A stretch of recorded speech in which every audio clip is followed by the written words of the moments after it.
Hi fans of high quality entertainment. Jinx is over there. I have something serious to say before I start this review. Do what you want to do and go where you're going to. Think for yourself, because I won't be there for you. Today I am reviewing Think for Yourself from Rubber Soul. George Harrison, vocals, rhythm guitar. John Lennon, harmony vocals, box, continental organ, and tambourine.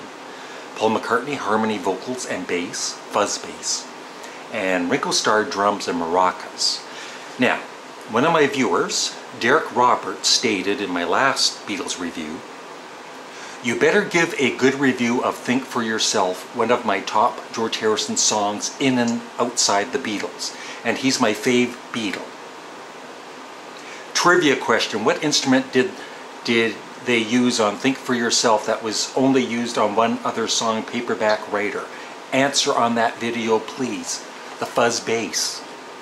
And don't threaten me. You're lucky you're sort of a friend of mine. And I'm also lucky that I love the song. That's right, I love Think for Yourself.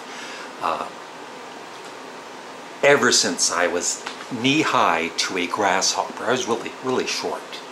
I've always loved the song. It is, I'm trying to think here before it is my favorite early George Harrison song. And so, a little bit about Think for Yourself. Think for Yourself was first released on the 1965 album Rubber Soul.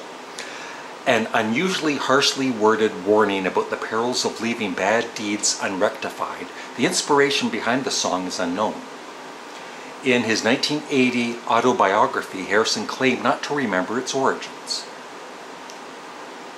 And then he says, "Think for Yourself must be written about somebody from the sound of it, but all this time later I don't quite recall who inspired that tune, probably the government."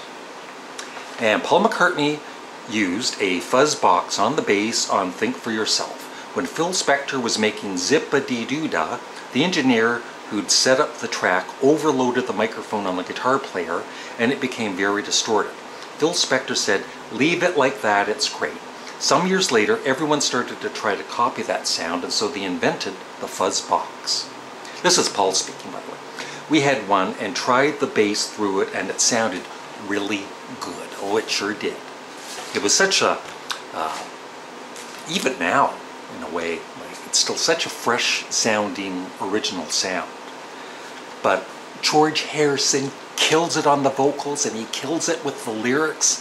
The whole song is perfection. It's, one thing I forgot to say about the last song, Nowhere Man, it's basically a perfect song, like a lot of Beatles songs.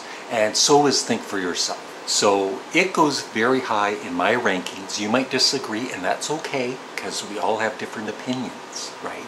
And so far, in the comments section, there's hardly been any negativity, you're wrong,